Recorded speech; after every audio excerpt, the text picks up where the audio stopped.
guys! Welcome back again my channel. It's me, JERLIE, isang OFW sa Dubai. So, kamusta kayo guys? So, happy Monday to everyone. Welcome back again my channel. So, kung bago ka pa lang sa channel ko, please don't forget like, share, and subscribe my video. If you don't like disclaimer lang tayo, pwede nyo is-skip yung video ko.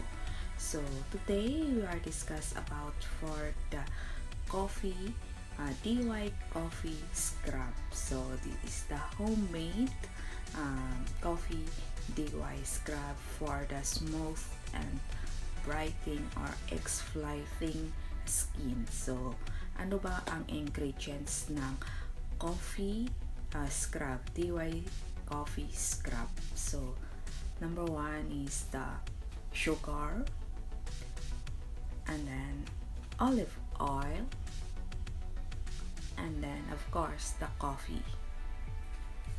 Yan, ito yung coffee, any coffee, Nescafe, basta coffee powder, of course, and then the spoon like that. So yesterday I apply my face. Now I make tutorial in front, so how to make the coffee scrub for the homemade. So mayroon na akong ginawa, so ito na ipakita ko na sa inyo. See this, yan.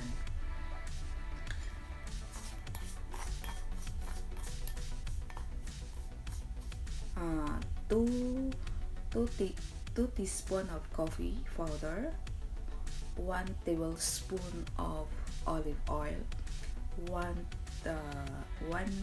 tablespoon of sugar. So you can mix together.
summer.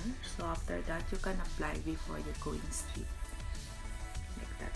So thank you for watching. This is It's Me, JERLIE.